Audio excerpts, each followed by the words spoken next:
I want to understand, if I am walking in the desert, that I have come across a rattlesnake, not a garter snake. I want to have the judgment online.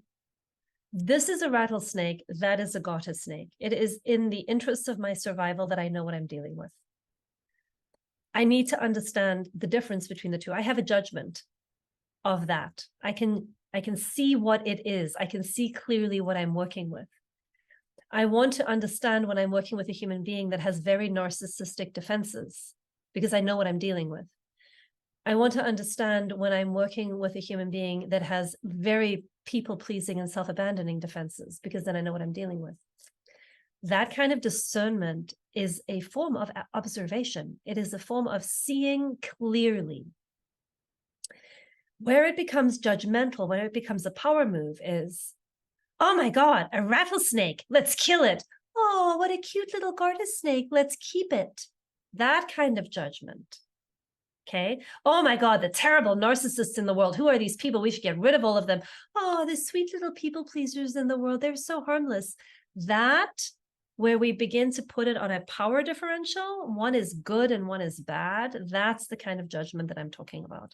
This is better and this is worse. There's nothing inherently better about a rattlesnake versus a garter snake. Ecologically, they all serve a purpose.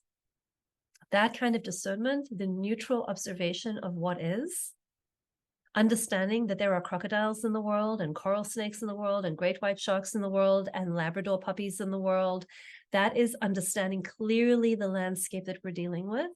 There's no judgment, there's no one-up. I can have preferences within that. And my preferences, I hold them as my preferences. Where we get into a trouble is when we say, the rattlesnakes of the world are bad and evil. We should corral them all up on an island and bomb them. That is very dangerous. But I'd invite everybody in this room today to appreciate the beauty of a rattlesnake. It is a magnificent creature, but don't go cuddle up next to it. Don't bring it home with you. Leave it in the desert. Leave it where it belongs and do the same thing with what we call quote unquote toxic people in your life. You can appreciate them from a distance. You do not need to go cuddle up with them. Okay, so let's leave it at that.